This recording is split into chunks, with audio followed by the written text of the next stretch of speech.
So good morning students. याच्यामध्ये आज आपण बघणार आहोत दशांश अपूर्णांक म्हणजे काय. तर आपल्याला अपूर्णांक माहिती आहेत. हे जे अशा संख्या आपण लिहितो 1/2, 3/4, 5/6, 16/12 अशा संख्यांना आपण अपूर्णांक म्हणत असतो. पण आता दशांश अपूर्णांक म्हणजे काय, तर ज्या अपूर्णांकांचा छेद हा 10, 100 किंवा 1000 असा असतो त्यांना आपण दशांश अपूर्णांक म्हणतो. ज्या अपूर्णांकांचा छेद 10, 100 किंवा 1000 असा 10च्या पटीत असतो त्यांना दशांश अपूर्णांक असे म्हणतात. त्यांना दशांश अपूर्णांक असे म्हणतात. आता याच्यामध्ये दशांश अपूर्णांकामध्ये एक्झाम्पल द्यायचं झालं तर याचं एक्झाम्पल आहे 8/10, 37/100, 54/1000 अशा ज्या संख्या असतील म्हणजे ज्यांचा छेद हा 10 किंवा 100 किंवा 1000 किंवा आणखीन पुढच्या 10,000, 1,00,000 अशा 10च्या पटीत असेल त्यांना आपण दशांश अपूर्णांक असं म्हणत असतो. आता ह्या ज्या संख्या असतात ह्या लिहिल्या कशा जातात खरं तर मग दशांश अपूर्णांकाची लिखाणाची पद्धत वेगळी आहे. जर छेदामध्ये 10 असेल तर आपण हे असं लिहित असतो 8/10 याचाच अर्थ 0.8 किंवा 0.8 असं आपण वाचतो. याला 0.8 किंवा 0.8 असं म्हणू शकतो. सेम असंच 5/10 असेल तर याला आपण कसं लिहिणार आहे 0.5 लिहिणार आहे. आता इथं हे ओळखायचं कसं, इथं जितके 0 आहेत तितक्या संख्या या दशांश चिन्हाच्या उजव्या बाजूला असल्या पाहिजेत असं आपण लिहायचं. आता इथं 10 मध्ये 1 0 त्याच्यामुळं 0 दशांश चिन्ह आणि त्याच्यानंतर एक संख्या लिहिली पाहिजे 8 असं लिहिलं पाहिजे. आता एक तर 2 अंकी संख्या असताना काय करायचं बघा 16/10 असं असेल तर काय करणार. आता इथं 0 किती आहेत, 10 मध्ये 1च आहे.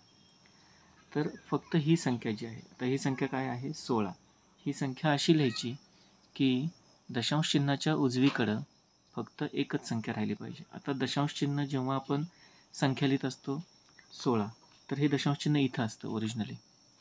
तर या केसमध्ये काय करायचं, इथं छेदामध्ये एकच 0 आहे 10 आहे म्हणून, तर पॉईंट अशा ठिकाणी द्यायचा किंवा दशांश चिन्ह अशा ठिकाणी द्यायचं जिथून उजवीकडे केवळ एकच संख्या राहिली पाहिजे, म्हणून दशांश चिन्ह इथं येतं. आता बघा बरं, दशांश चिन्ह इथं दिलं तर या दशांश चिन्हाच्या उजवीकडे म्हणजे या बाजूला 6 ही एकमेव संख्या राहते किंवा अंक राहतो. तर हे उत्तर बरोबर आहे 1.6 किंवा 1 दशांश चिन्ह 6. सेम असंच 35/10 म्हणजेच काय 3.5 किंवा 3 दशांश चिन्ह 5 असं म्हणायचं असतं. आता हे जर आणखीन 3 अंकी संख्या असतील तर काय करणार, 136/10 असेल तर काय करणार, दशांश चिन्हाच्या उजव्या बाजूला फक्त एकच अंक राहायला पाहिजे. तर ह्याचा अर्थ झाला इथं 13 दशांश चिन्ह 6, कारण काय छेदामध्ये एकच 0 आहे म्हणून आपण एकच चिन्ह दिलं, म्हणून इथं दशांश चिन्ह 13 नंतर दशांश चिन्ह येणार आणि 6 आपण लिहिणार. अजून एक एक्झाम्पल बघा 335/10 कसं लिहिणार 33.5 किंवा दशांश चिन्ह 5. 499/10 कसं लिहिणार आहे 49.9. हे दशांश चिन्ह हे या छेदावरती डिपेंड असतं. छेदामध्ये किती शून्य आहेत, कितीने भागले 10ने भागले, आणि म्हणून दशांश चिन्हाच्या उजव्या बाजूला फक्त एकच अंक पाहिजे. आता दशांश चिन्हामध्ये या अपूर्णांकामध्ये जर समजा 100 असतील, जे आता असं जर असेल 335/100.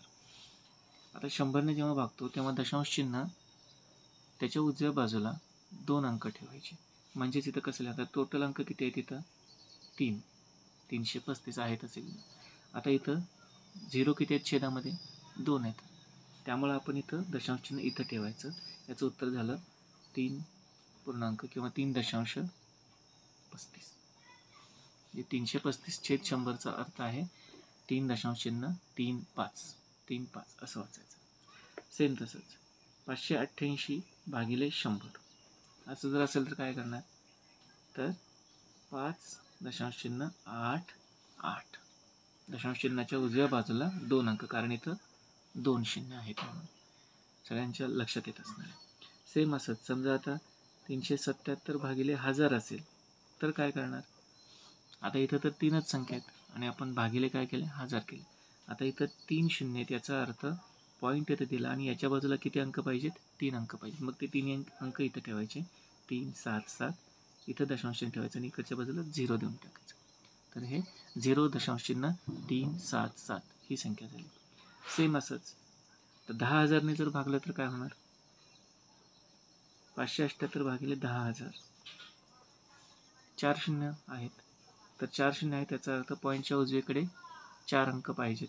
आपण आता इथं 3च अंक आहेत म्हणून काय करणार, 0 लिहायचा, 5 लिहायचं, 7 8 लिहायचं आणि दशांश चिन्ह इथं द्यायचं आणि इकडे 0 पॉईंट द्यायचं.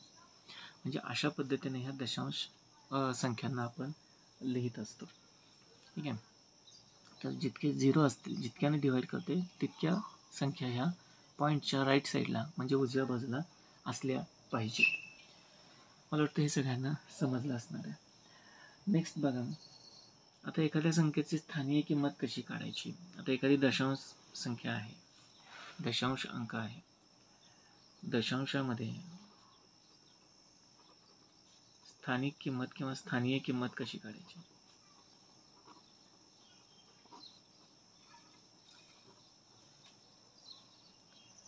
तर सगळ्यांना स्थानिक किंमत काढायचं माहिती आहे. 26 या संख्येमध्ये स्थानिक किंमत काय आहे, हे आहे एकक स्थानावरती म्हणून 6 गुणिले 1 अधिक 2 आहे दशक स्थानावरती म्हणून 2 गुणिले 10. टोटल किती झाले, हे झाले 6. 6 गुणिले 1 6 आणि 2 गुणिले 10 20, जे हे झाले 26. अशा पद्धतीने ही संख्या तयार होत असते. आता आपण काय करतोय, दशांश संख्या ज्या असतात त्यांच्यामध्ये कसं करायचं बघा. आता समजा ही आहे 236 दशांश चिन्ह 7 8 ही जर संख्या असेल तर काय करायचं. तर आता एक लक्षात घ्यायचं, ही आहे शतक, 2 आहे शतक, 3 आहे दशक, हे आहे एकक. तर दशांश चिन्हाच्या उजव्या बाजूला ज्या संख्या असतात इथं ह्या 7ला काय करायचं, 7/10 करायचं. दशांश चिन्हाच्या नंतरची पहिली संख्या जी असणार आहे त्याला काय करायचं, 7/10 करायचं. आणि 8 जे असतं त्याला काय करणार आहे, 8/100. दुसरी संख्या जी असणार आहे त्याला काय करणार, 8/100. तिसरी असेल तर काय करणार, ती अंक भागिले 1000. चौथी असेल तर तो अंक भागिले 10,000. अशा पद्धतीने आपण करत जात असतो. म्हणजे ह्याची जी स्थानिक किंमत आहे, आता 7ची स्थानिक किंमत काय झाली, 7ची स्थानिक किंमत ही झाली 7/10. कारण दशांश चिन्हाच्या नंतर पहिलाच अंक हा कोण आहे, 7/10. म्हणजेच 7/10 म्हणजेच आपण मागाशी बघितल्याप्रमाणे 0.7 ही झाली त्याची स्थानीय किंमत. या पद्धतीने हे लिखाण करायचं असतं. त्याच्यानंतर अजून एक एक्झाम्पल घ्यायचं झालं तर इथं 8ची स्थानिक किंमत काय असणार आहे, 8ची स्थानिक किंमत या संख्येमध्ये, ह्या दशांश संख्येमध्ये 8ची स्थानिक किंमत काय, 8 हा दशांश चिन्हाच्या उजवीकडे आहे आणि दुसऱ्या जागेवरती म्हणून काय करायचं, 8/100 करायचं. म्हणजेच काय झालं, मगाशी आपण शिकल्याप्रमाणे 0.008. कारण काय, खाली छेदात 2 शून्य आहेत म्हणजे दशांश चिन्हाच्या उजवीकडे 2 अंक पाहिजेत. या पद्धतीनं आपण ह्या संख्या लिहायच्या असतात. आता थोडक्यात जर समजा तर मगाशच्या संख्येचं मला पूर्ण स्थानिक किंमत काढायची बघा, 236.78. आता ह्याच्यातल्या प्रत्येक संख्येचं आपण इथं अजून एक संख्या घेतो म्हणजे आपल्याला क्लिअर समजेल. आता ह्याच्यातली ह्या दोनची स्थानिक किंमत काय आहे, 2ची स्थानिक किंमत, आता 2 हा शतक स्थानावरती आहे म्हणून 2ची स्थानिक किंमत काय झाली, 2 गुणिले 100 म्हणजेच झाली 200. 3 हा कुठल्या स्थानावर आहे, 3ची स्थानिक किंमत, 3 आहे दशक स्थानावरती म्हणून 3 गुणिले 10 म्हणजेच झाले 30. 6 आहे एकक स्थानावरती, तर 6ची स्थानिक किंमत काय झाली? 6 गुणिले 1 म्हणजेच झाले 6. 7ची स्थानिक किंमत काय झाली? 7ची स्थानिक किंमत मगाशी सांगितल्याप्रमाणे दशांश चिन्हाच्या उजवीकडे पहिला अंक 7 आहे, म्हणजेच 7 भागिले 10 ही त्याची स्थानिक किंमत झाली, म्हणजेच झाली 0.6. 8ची स्थानिक किंमत काय झाली? 8ची स्थानिक किंमत 8 हा दशांश चिन्हापासून दुसऱ्या स्थानावरती आहे, म्हणजेच 8 भागिले 100 म्हणजेच झाली 0.08. 0.08. त्यानंतर 4ची स्थानिक किंमत काय झाली?